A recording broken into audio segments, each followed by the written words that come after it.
સાવલીમાં Bhim army એકતા mission દ્વારા શ્રદ્ધાંજલિ કાર્યક્રમ યોજાયો। ઝઘડિયામાં પરપ્રાંતીય ગરીબ પરિવારની 10 વર્ષની દીકરી પર બર્બરતાપૂર્વક દુષ્કર્મ અને ત્યારબાદ સારવાર દરમિયાન મોત થયું, જેથી દીકરીને શ્રદ્ધાંજલિ આપવા અને ગુનેગારોને ફાંસીની સજા આપવાની અપીલ સાથે મહારાષ્ટ્રમાં બાબા સાહેબ આંબેડકરની પ્રતિમાને તોડી પાડવાના વિરોધમાં પ્રદર્શન કરતા સોમનાથ સૂર્યવંશીનું પોલીસ કસ્ટડીમાં મોતને પગલે શ્રદ્ધાંજલિ આપવાનો કાર્યક્રમ યોજાયો। ભીમ આર્મી એકતા મિશન સાવલી દ્વારા વડીલો, બાળકો અને મોટી સંખ્યામાં લોકો મીણબત્તી સળગાવીને શ્રદ્ધાંજલિ અર્પણ કરી। ભીમ આર્મી એકતા મિશનના હોદ્દેદારો અને સાવલી નગરના યુવાનો દ્વારા દીકરીને અને સોમનાથને યોગ્ય ન્યાય મળે તે હેતુથી શાંતિપૂર્વક ફૂલહાર અને મીણબત્તી સળગાવી શ્રદ્ધાંજલિ આપી।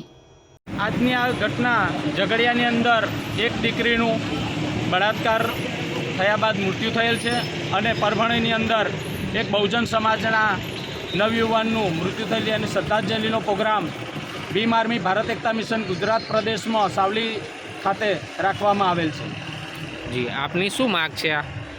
અમારી માંગ એટલી જ છે કે આ ઘટનાની અંદર જે આદિવાસી દીકરીનું મૃત્યુ થયું છે તેની અંદર કંઈક ને કંઈક લાફાપોતી થઈ છે તેની CBI માંગ કરી રહ્યા છે અને આ કેસ જ્યારે પણ ચાલવામાં આવે ત્યારે ગુજરાત બહાર અન્ય રાજ્યમાં ચાલવો જોઈએ એવી અમારી સ્પષ્ટ માગણી છે।